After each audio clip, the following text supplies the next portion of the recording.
Can't visit Louisville, Kentucky without taking a bourbon tour.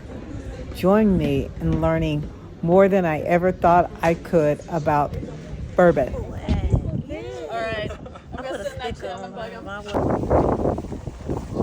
Yes, to look at some of the buildings around here. As we were walking over, you may notice that we have multiple rick houses on the property. In fact, we have 18 rick houses here, and we have the capacity to age 338,000 barrels of bourbon. That's an immense amount of bourbon in a small location like this. And you'll notice how close together they are. They were all built between the 1930s and the 1950s.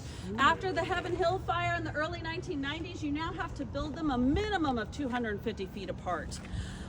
Because of the fire risk. If you're familiar with the Heaven Hill fire, over 2% of the world's bourbon went up in flame at that point in time, so they changed the regulations. We have upgraded ours with modern sprinkler systems, and well, we're just grandfathered in. So why is it called a rick house? Well, there's a couple different theories, one of which is a Scottish rack system was known as a rick. So maybe it's named after that, or because Frederick Stitzel, one of our founders in 1879, patented the rick house. So the rick house you're going to walk through later is according to his original 1879 patent. So it's kind of neat to see. They are 7 stories tall. Most of these now, they build them at only 5 or 6. We don't go as high anymore, and they're not as narrow. Also, we have the capacity, as I mentioned earlier, 338,000 barrels of bourbon is what we can age here. We're currently aging for Bullet, I.W. Harper, and Blade & Bow products. They used to age, you may have noticed on our smokestack here, Old Fitzgerald, Old Fitz, Weller, Rebel Yell, Cabin Still, Old Muck, Old Elk, Mammoth Cave, Rip Van Winkle, and many, many others. All weighted profile bourbons, all over 100 proof, because our founders were not in the business of selling water. That's what we used to produce here. In fact, we built the world's tallest still to fill these rick houses, and this is still House A. In that building was a 65-foot continuous copper column still. That was the largest at the time. Because that structure looks like a bell tower, that's why we were given the name the Cathedral of Bourbon at this location. There was a pipe that used to run out of this building that fed into this fill house here. Now this small building between the rick houses is where the cisterns, the proofing tanks were located, and on the second story there you see a square pop out. That's where that pipe used to feed in and fill those cisterns with the bourbon. At the height of production here, we could produce 1 barrel of bourbon every 4 minutes and 17 seconds. Modern distilleries today run right around the 8-minute mark, so we were doubling that production right after World War II. Also, you'll notice some lines on the front of that building. It looks like something was attached to it. Well, yes, that used to be a bottling line. It was a 3-story structure that took up most of our parking lot. All the women used to work on the bottling line. At the height of production, we had 250 employees. And the guys were not permitted to work on the bottling line. Can you think of any reason why the guys were not permitted? Maybe they were drinking it because the reason that they gave is they kept putting the labels on crooked. They weren't paying attention to the detail. So that's why all the women would work on the line. Maybe they were drinking it, maybe they weren't. I don't know. Our most recent bottling line was on the back half of the property back there. We shut that down in last April. It finally wore out. And now we have a bottling facility close by, also a Diageo property, that we send everything over there now. This small building that you see here, this is the tax house. This is where the tax man used to do business to make sure we were following the policies of the Bottle and Bond Act. We now use it as a specialty tasting room. But the reason why I mention it, there is a plaque on the side of that building that says we make fine bourbon at a profit in Canada, lost if we must, but always find bourbon. That was Julian P. Van Winkle's, yes, Pappy Van Winkle's famous motto. And that plaque used to be at our front gate. Well, once the Pappy craze hit, everybody kept trying to steal it, so we had to move it to the tax house to keep it safe. If you go to Buffalo Trace today, you will find an identical plaque there. However, we have the original, so yes, that is a flex. All right, we're going to take a little walk again, and as we go by, if you want to take a picture of the plaque, by the plaque, please feel free to do so. Here, guys, sign, feel free. I think it's recorded. After that, it was used as a storage facility. Now the tarps out in front, that's actually our original doubler that went out to Shelbyville and was producing bullet products until a year and a half ago. It finally wore out, has come home. We're waiting for the concrete pads to be laid so we can finally put it on display. So super excited about that. All right, we're gonna head on into Stillhouse B to see what we're doing today and kind of catch you up on our history. Also, there is a fire bell here. If you want to ring it, you're more than welcome to, but I'm going to tell you right now, it's super loud. All right, let's head on in. But feel free to do so. Go for it. Go for it. You going to do it too, Casey? You got to pull it. Pull it, Gail. Yo, put some grease in it. Come on. You didn't say that. Yes, we do have restrooms here if you need to use them. We will be in this space for the next several minutes. And you can tell by the funky tile on the walls that this used to be some sort of space like a locker room. However, when it used to be an old employee gymnasium locker room, there was a young man who lived about 2.5 miles away, and it was said he would come down to work out from time to time. This was by no means his main gym, but the old timers would say they would see him here occasionally. And that was Cassius Clay. We now know him as Muhammad Ali. We have since turned the space into a history hallway, so let's point out a couple pieces of equipment here. And first and foremost, if you want to model it, you can go ahead. There you go, there you go. All right, this is a hammer mill. The original mills we used to use here were roller mills. The rollers would take up about half this room to smash the grain. Then at some point we switched to hammer mills to increase the yield. And that's what we used until the point we closed down. We no longer mill on site today. We bring in all of our grain pre-milled, most of which comes from Brooks, which is about 20 minutes away, and we locally source. Over here, this is the instrument panel that used to control our boilers in our coal-fired power plant. And then my absolute favorite piece of equipment down here, this is the original tails box from Stillhouse A. Kind of reminds me of those 1950s science fiction movies with all the temperature gauges, pretty neat to see. Now, we can't go into Stillhouse A today. Unfortunately, the building is in too disrepair. They have put new windows on it to try to stabilize the building, and we hope one day they will restore it. But at this point in time, it stays as is. The cedar, we had cypress, that's right. Cypress mash tubs are still in there. We also have the fermenters, the proofing tanks. A couple pieces of equipment like this have been pulled out, and I will show you a piece of the still a little bit here in a moment. So what happened here? Well, Julian P. Van Winkle would remain our president until 1964. At the age of 90, he stepped down. His son Julian Jr. would take over this distillery. And in that year, Julian Jr., this was his lifelong dream. He wanted to follow in his father's footsteps. However, what will end up happening in 1965, Julian P. Van Winkle will pass away, and his son Julian Jr.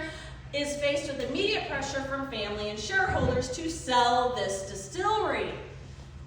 Rip, his sister, could see the dip in the market, and she knew things were changing, and she wanted her money out of the distillery. But Julian Jr. did not want to sell, so he will hang on as long as he can. Unfortunately, doesn't realize how bad it's going to get. We're entering an era that's known as the Bourbon Depression. Now, what caused it? Well, there were a lot of reasons, but the most common reason is lack of advertising. So dark proof spirits such as whiskeys and bourbons were not advertising on the radio, television, and in the movies. It was a self-imposed ban. They did not want to corrupt the youth of this country. What they did do is advertise on print ads only. Beer, wine, and vodka said, forget that, we'll advertise any way we want to. And what ended up happening is throughout the 40s and 50s, bourbon was the premier spirit of the time. What will happen is by the 1960s, every home has a radio. More and more homes have television, and American movies have more of an influence than ever before. And then a little movie will come along that will be the death of bourbon. Do you guys know what movie that was? What year again? 1960s. There were a couple in this series. And if you think of Sean Connery, it might give you the clue. James Bond. Yeah, James Bond. What does he drink in the movie? Martinis, vodka. Vodka, yeah. So in the books by Ian Fleming, James Bond actually drinks, to show he's a premier gentleman, I.W. Harper bourbon, which you will sample a profile of that today. However, I.W. Harper was the premier bourbon, but they weren't going to advertise in the movie. So the contract goes out, Smirnoff gets the contract, and that's the birth of the Martini Shaken Not Stirred comes from. The youth of this country see that movie. Sean Connery, James Bond, is drinking a martini. Come on, he's a Scotchman. He'd be drinking scotch. But anyway, people believed that they would go to the bars and restaurants, and that's what they would order.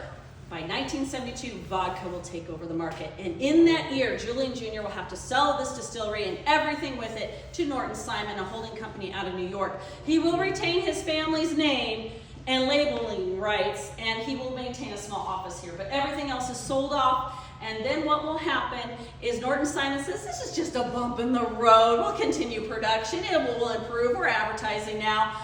It doesn't, because those of you who lived throughout the 1980s know the clear craze continues to go and the cocktail craze. So what ends up happening, not only do we have flavored vodkas, wine coolers, gins, then, clear beer. Who remembers Zima?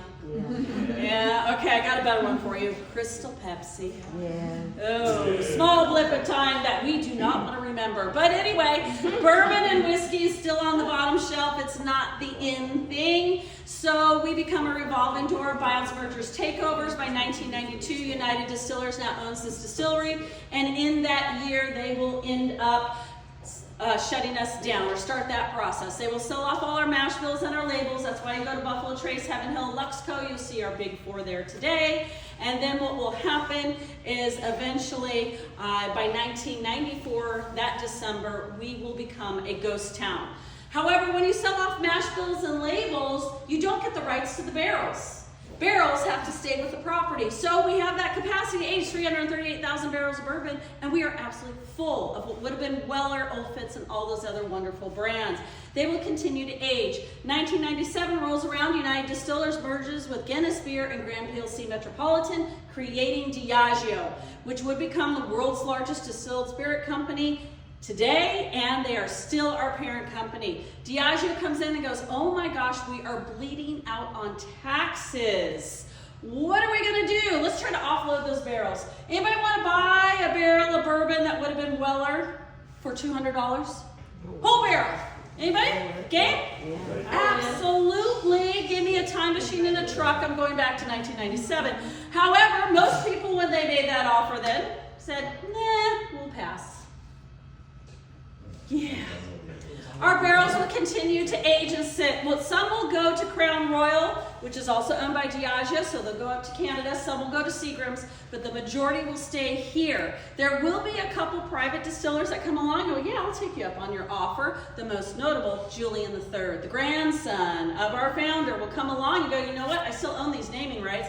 I'm going to take the barrels to an old abandoned condemned bottling line that had fled and was rat infested. He cleaned it out, started bottling, and missed his grandpa, put his picture on it, and called it what? Yeah. So that label comes from his grandson and his great-grandson today. But they will partner with our competition at Buffalo Trace.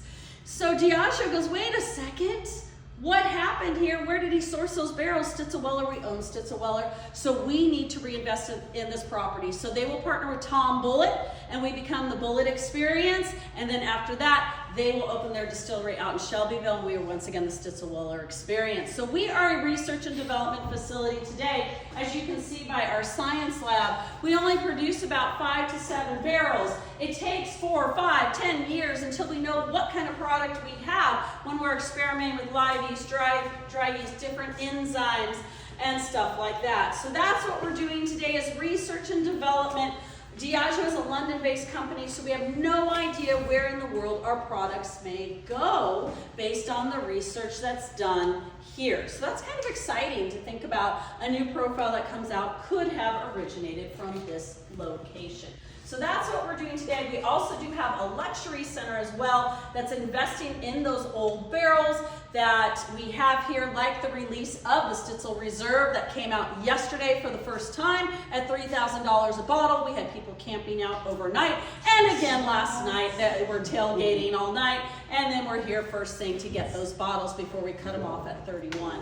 So yeah, that's what we're doing now is researching in those old bottles and what we have in the barrels. So with that, I promise to not go over the rules of bourbon production, even though Barbie has a wonderful distillation set. We are going to head into our micro distillery so you can see it in action. Please do not leave. All right.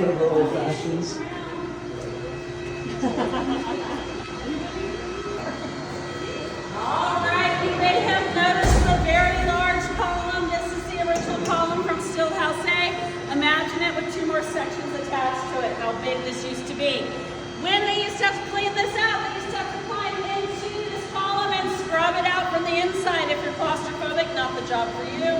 It's also made by Vendome. Vendome produces 1/3 of all the stills in the world here in Louisville, Kentucky, and they are a family-owned business. Our staff was just there a couple months ago seeing their latest creation. The most recent still they're working on is taller than this building before the columns are added on. It is absolutely insane.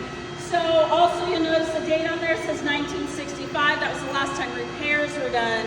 It is the original still. In fact, you can even feel inside of here the roughness because of the etching from all the steam. All right.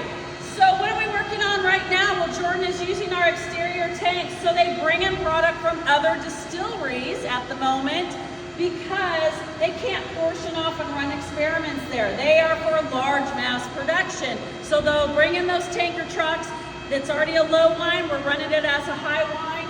It goes through our hybrid pod still through the condenser out through the tails box. You can see it's perfectly clear. That is our White Lightning. That is our Moonshine. Coloring comes from the American white oak charred barrels. Then they separate it by hand, and based on temperature and based where the lever is, I know he's on hearts. Are you guys familiar with heads, hearts, tails? Some yes, some no. All right, quick rundown. Heads is the first part of the distillate. That is your nail polish remover, hand sanitizer, paint thinner. You do not want to drink that. Main part of the run, that is hearts, that's what we consume. Back half, tails, that's industrial fuels. It's very oily, it can kill you. You gotta make sure you separate that off. So we can work it by hand and decide, do we want the whole range of hearts? Do we want to use just the middle, the front, the back, whatever, and run those experiments? Again, big distilleries can't do that because everything is pre-programmed. Once that's done, he'll send it over to be proofed and then fill the barrels. That's for exterior work. When he runs interior, you can see our mash cooker is very small. The most recent in-house experiment we was running was a 5-rye whiskey. And so when they were doing those experiments, it took 1,000 pounds of grain to make 1 barrel of whiskey. You cannot fit 1,000 pounds of grain into that mash cooker, so he has to do it as 4 separate batches and then move it over to the 4 fermenters. Once that's done, then it goes through the same process and he'll run it twice. So do a low one and a high one before it goes into the barrels. So that's pretty much it. This is our micro distillery. Any questions? All right, let's head on over, see our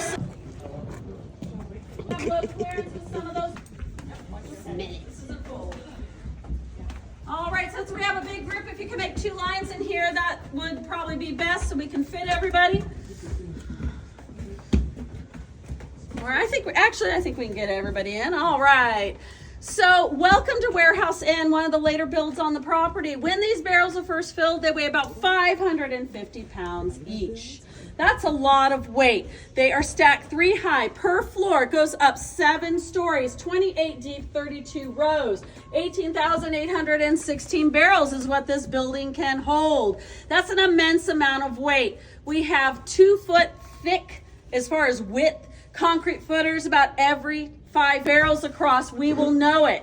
However, when I talk to the workers here, they tell me these were built to last. They do not move, which is exactly what we want, because sometimes rick houses do come crashing down and we don't want that. So as I mentioned, it's built up 7 stories. You'll notice that it doesn't have a lot of solid floors. In fact, there's only one other solid floor to allow for the airflow, that expansion and contraction, capturing the vanillins and the American white oak. Vanillins are what we use to make artificial vanilla. So when the men and women have to load these barrels and harvest them, they walk out on these 2x10 beams. Not exactly OSHA approved, but hey, we're grandfathered in, no problem. All right. So they do have hydraulic lifts to get these off the ricks. You will notice that the ricks are slightly cambered, and then they use those exterior elevators to bring them between the floors. The elevators are oh so small, narrow, and full of spiders. I do not enjoy them. All right. So this one is not packed full, but a lot of our research barrels are in here. All of our rick houses have product of some sort. We are not at capacity at the moment. We're about halfway there because they have been offloading and bottling quite a bit, but now with the new research they have started to restock.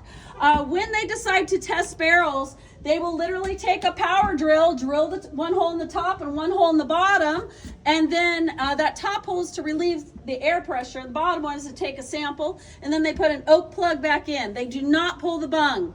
The bung is made of poplar wood. It's a tight seal, and once they decide to take that out and drain the barrel, they will literally drill that out and break it. They'll replace it with a new bung when our barrel goes to its next destination. So after we're done aging bourbon here, we are going to send these to Scotland to age Johnny Walker.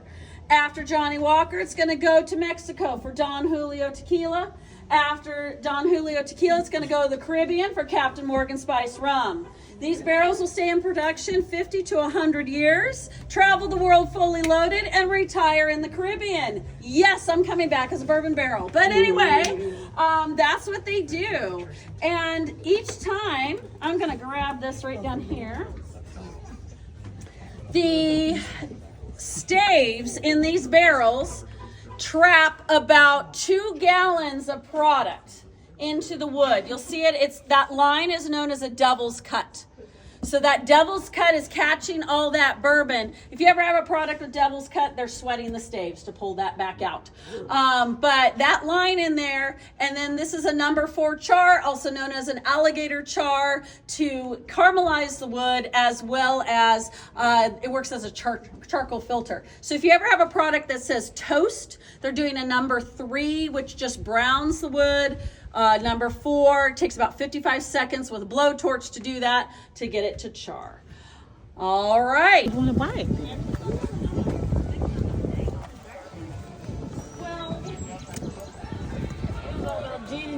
Well, shop. Honestly, red shirt. You been?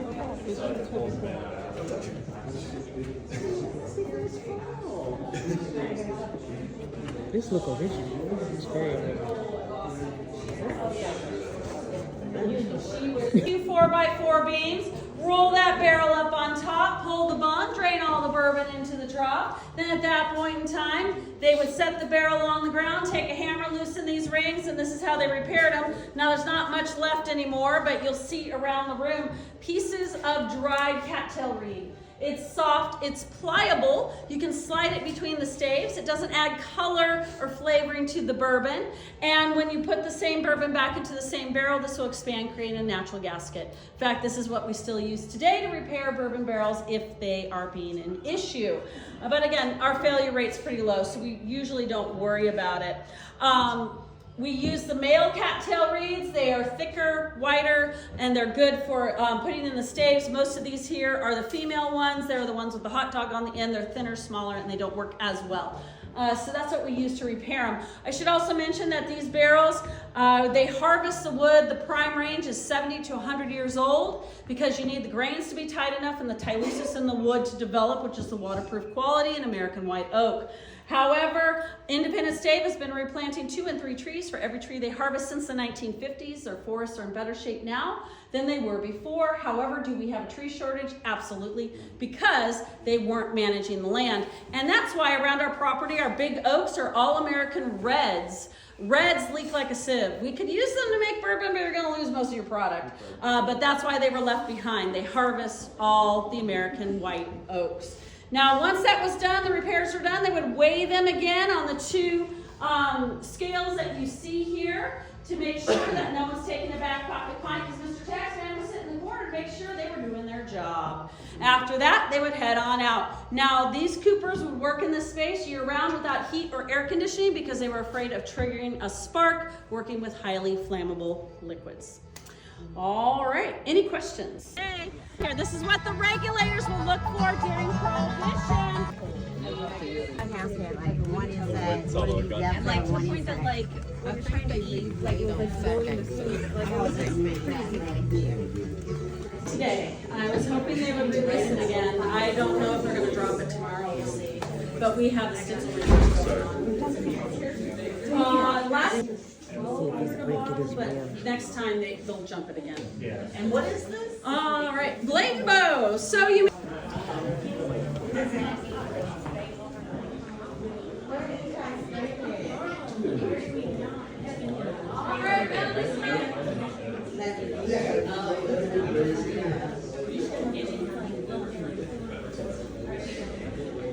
Never forget.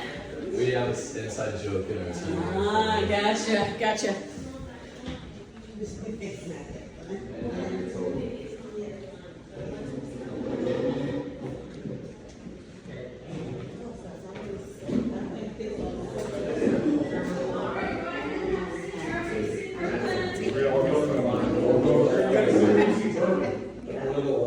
Bullet. However, did you know it was introduced in 1987 and never intended for you to drink it neat? Yeah. So it was introduced during the Bourbon Depression, and there was a cocktail craze crossing the country along with clear spirits. So the maker of Bullet knew there wasn't a high rye on the market to blend with those mixed drinks, and that's why he introduced this product. It quickly became the bartender's best friend, but never intended for you to drink it neat. However, over time, some people like that heat, that intensity. It has become a popular one. Gently place your glass. It doesn't work for everybody, but did some of you detect the notes on one side and not the other? Yes. Okay. So what's happening is you're getting notes on one side, alcohol vapors on the other. So in order to open up your palate, it's a good idea to inhale on the side that you're getting the notes before you consume. Also do a Kentucky chew, which means to take that first sip, let it wash around your palate for about 4 to 5 seconds to take that alcohol shock out before you drink it. Now this is your tasting experience. Whether you plan to sample, sip, or shoot, totally up to you. Cheers. If you've ever had Bullet 10, you know it's caramel, smooth. It's a great sipping bourbon. But this, hot, spicy. It's a great example of what happens when the bourbon stays in the barrel longer and captures more vanillins. You said the line is 5 years? 5 to 7, 10 to 12. 1%, and that is a single barrel. This one is an amazing full spice profile, but we're gonna go up in proof. We're gonna go from 90 to 104, but I think you're gonna find it's actually a little bit smoother, but the flavor's gonna hit you further back on your palate. Higher the proof, further back it's gonna hit you. So with that, I would like you to go ahead and nose this glass, the second glass on your left. Yeah, I know you have a card of listings in front of you. Remember when these professional taste tests... Since I haven't tried this yet, the world of bourbon milkshakes. When you introduce fat content to bourbon, it opens up the notes and reduces the alcohol intensity, and it smooths it out. It's absolutely fabulous. So if you haven't done bourbon milkshakes yet, you might want to check it out. It's really a lot of fun. Is that burn that you feel that goes down your esophagus? We call it the Kentucky hug. Now, sometimes it's longer, shorter, depending on the product. The next one's going to be very short. However, some people call it the Kentucky sweater. That's not as appealing. Is crooked. Do you guys know this? No. Gosh darn men. No, just kidding. Actually it was. So the maker of Bullet used to work at another distillery. But anyway, his job was to put the labels on the bottles. And he kept putting them on crooked, so they dock his pay. He didn't like that at all. So what he did is when he introduced his own products, he said every single label has to go on crooked, and I'm going to outsell you and stick it to the man, and that's exactly what he did. So that's why every single label is still crooked to this day.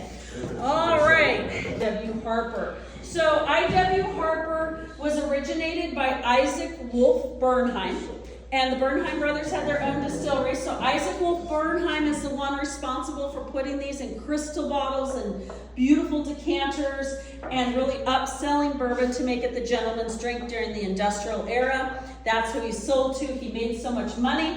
He's purchased a tract of land south of us known as the Bernheim Forest. If you've ever been down there, it's a nature preserve, and it's next to Jim Beam. He also started all the Jewish hospitals here in Louisville, Kentucky, so everyone could receive health care. The Bernheim Foundation is still around today, but you're probably wondering, why is it called Harper instead of Bernheim? And that's because he had a horse trainer friend out of Midway, Kentucky, and that's who it's named after.